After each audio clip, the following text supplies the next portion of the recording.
I am in Grange, Illinois, and today is July 3rd, 2011.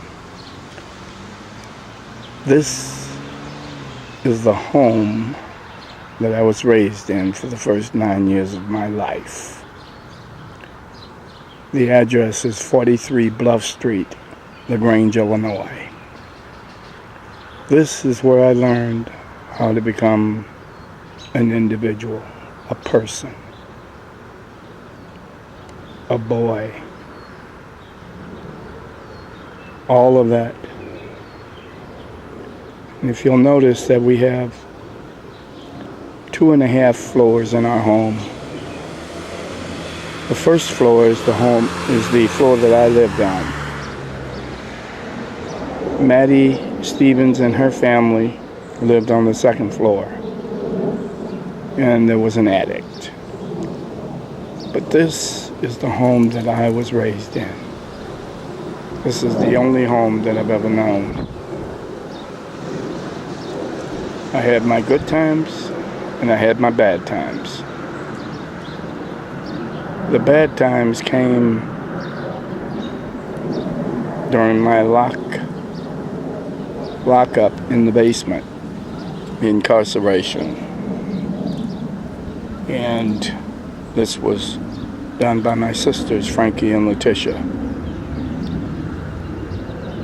Several years after I believe my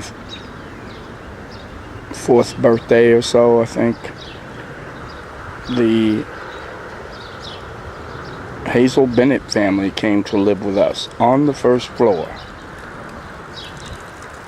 And there were 4 boys and 3 girls. So there were 7 people in that family, along with myself, Frankie, and Leticia, my sisters. We were all raised as brothers and sisters. In 1955, during the summer of 1955, Hazel Bennett family moved out. And I was left once again to my sisters. And at the mercy of my sisters. Wasn't an easy time.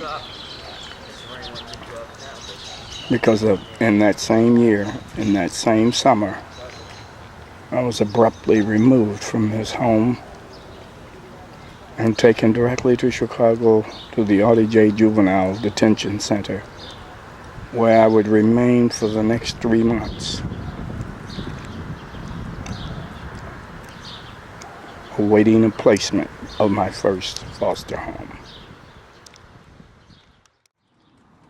This is a side view of my home, and as I pan, I want you to notice that the basement, which is now encased in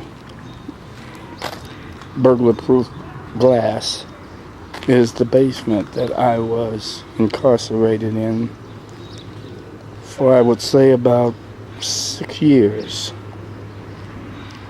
for up to 8 hours a day by my sisters. While I love my sisters and my mother, Lula, it was an extremely emotional and difficult time for me. This is an addition that was put on. This was not there back in the 50s when I was raised here.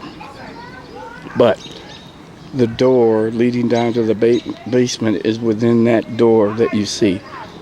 And I was led down into that basement on a daily basis, early in the morning until 5 o'clock or so when my mother would return from work.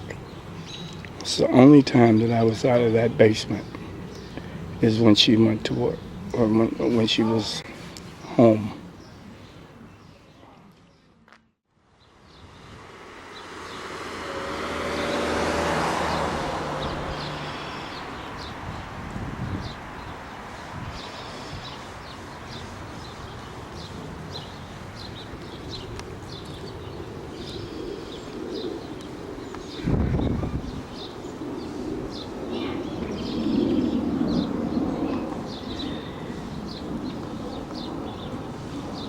And as we pan across the street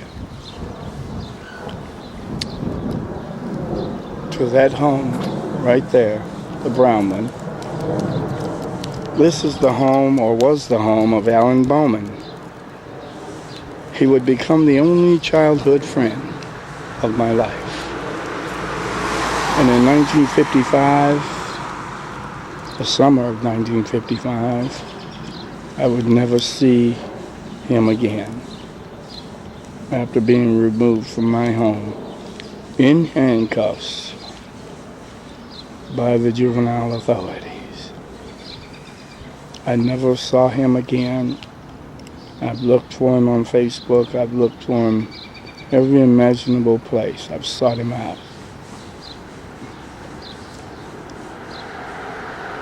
To no avail.